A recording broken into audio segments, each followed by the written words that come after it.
If I tell you a football moved 5 meters, is that enough information? No. You also need to know which direction. That's why we need vectors.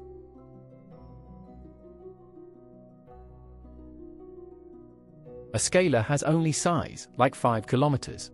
A vector has both size and direction, like 5 kilometers east. The arrow shows the direction.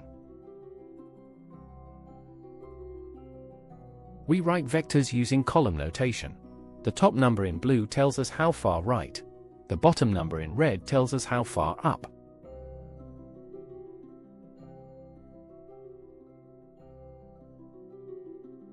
A position vector starts at the origin O and points to a location.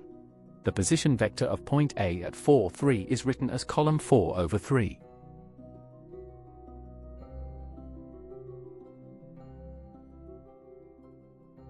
Example 1. Write the position vector of P, which is at 5, 2. We move 5 right and 2 up. So the position vector is column 5 over 2.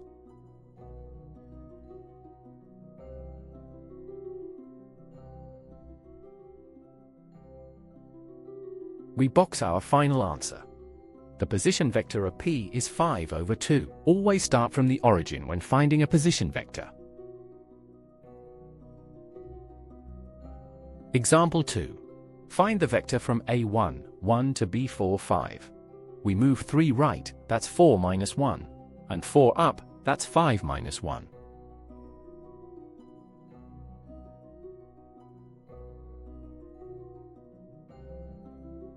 To find vector AB, subtract A's coordinates from B's. 4 minus 1 is 3, 5 minus 1 is 4.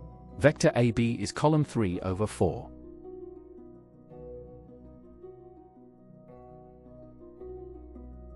Common mistake. Students confuse vector AB with vector BA. They are not the same. BA goes the opposite direction, so the signs are reversed.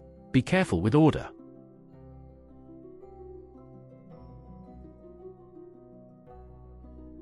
Remember SAD, subtract A's coordinates, and direction matters. A vector always has size and direction. Column notation, top is horizontal, bottom is vertical.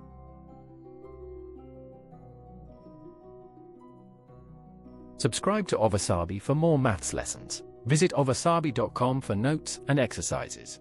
See you in the next lesson.